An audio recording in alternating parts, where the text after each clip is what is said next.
the GP has said in this case for Magdalena that it's normal wear and tear and nothing to worry about, but still recovering from a flare-up. And this is something that you guys are told all the time.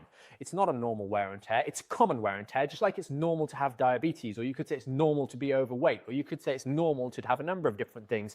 Just because it is common to find does not mean it is optimal, does not mean it is worthy of dismissing. If you had someone come in and they had diabetes, they had heart disease, for example, and you say, yeah, well, most people have that, so it's normal, don't worry about it. That's basically what's being said here. And it's not a very good way of thinking about it. You have notable changes that are significant at a specific level of the lumbar spine, as is distinct from other levels, which evidently haven't been measured. And you can often see this very distinct difference in the MRI or in the x-rays in the quality of this area versus the areas just above it. And therefore, to dismiss that leaves the patient wondering, well, it was July and it's now coming up to October and I'm still struggling. What's going on? And that's basically going back to that comment about the NHS. This is why there's a problem, because there's this false belief that well, it gets better on its own and that's just normal. You've injured a section of your spine that evidently has not been looked after very well over the years. And that's not to say it's your fault, because you don't know what you don't know, right? But it's evidently a vulnerable area. And we need to go about rebuilding strength and stability in that area. Fundamentally, that's what more or less everyone that joins the program, you guys coming on here commenting, because I can see all the different conditions that you guys are posting. It's all the same sort of levels. Magdalena, this is very, very common. That doesn't mean it's normal.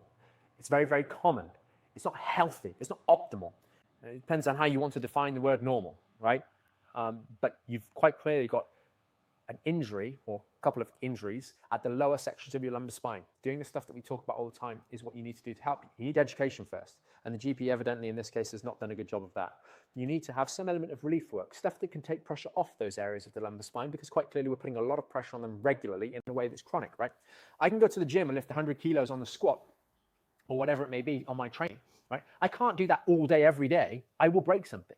And the problem is so many people are putting chronic strain through the lumbar spine and never giving it a chance to recover. So you might just go, oh gosh, I couldn't do this particular squat or that thing. But your training is an opportunity to, in a specific dosage, your rehabilitation, provide strain to the system and train and develop skill as well as strength and resilience, and then recover from it.